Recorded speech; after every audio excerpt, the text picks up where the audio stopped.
So what happens when a family's dream is built right on top of a ticking time bomb?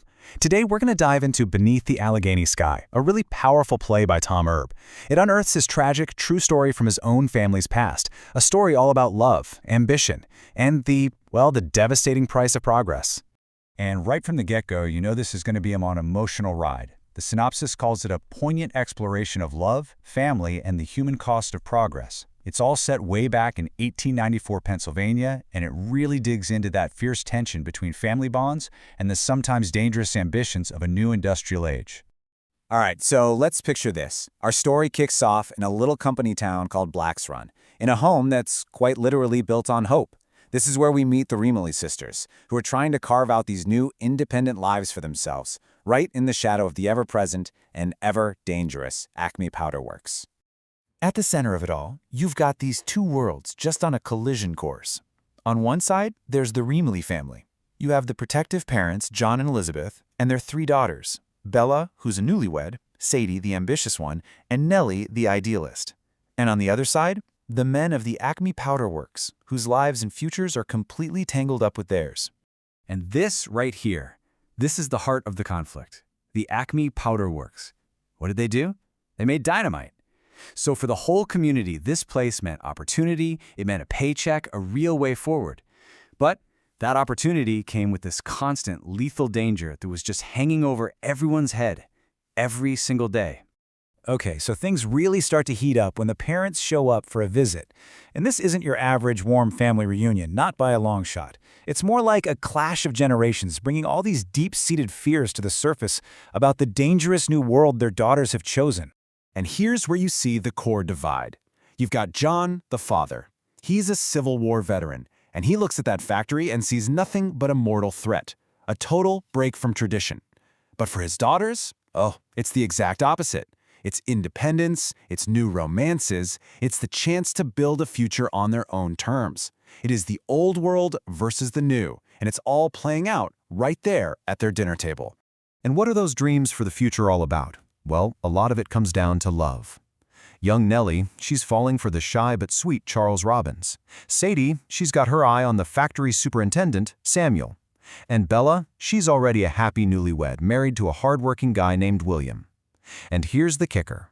Every single one of their hopes, their dreams, their new loves, they are all connected to that one place their father fears the most. The whole play unfolds in this incredibly tight, fragile window of time. It starts with the excited prep on the morning of March 22nd, moves to a tense but loving family dinner that night, and ends with a final breakfast and these really emotional goodbyes.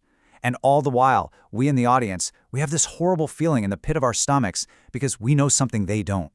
We know this is the last time they'll ever be together. But those goodbyes, they were the last words they'd ever share. Because just a few hours later, the story takes a catastrophic turn.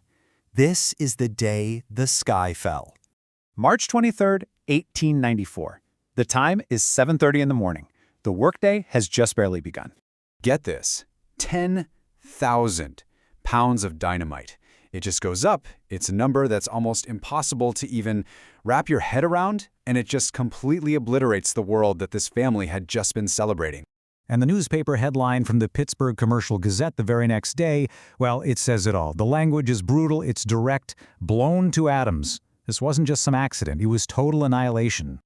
So now the story completely shifts. It's no longer a family drama. It's a desperate reckoning in the rubble, as the survivors and the entire community try to grapple with the scale of what they've just lost. The human cost is just staggering.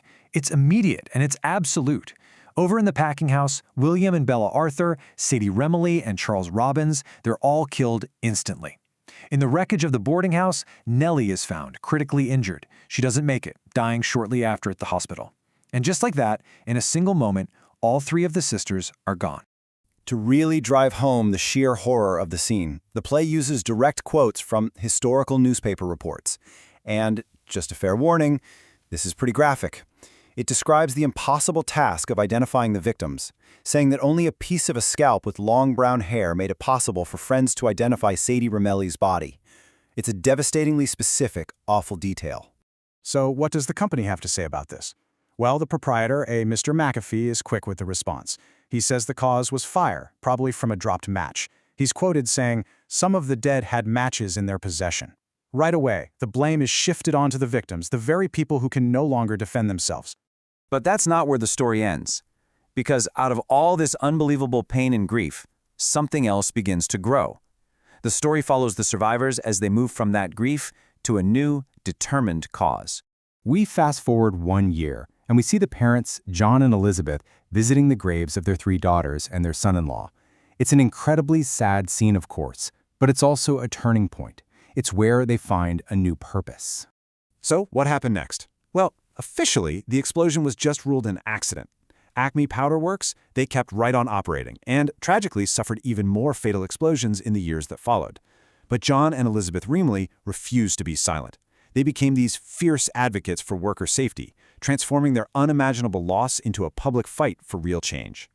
And their story leaves us with this powerful, really timeless question. It was relevant back in 1894, and you know what? It's just as relevant today when we talk about labor, technology, and corporate responsibility. So I'll just leave you with this to think about. What price is too high for progress?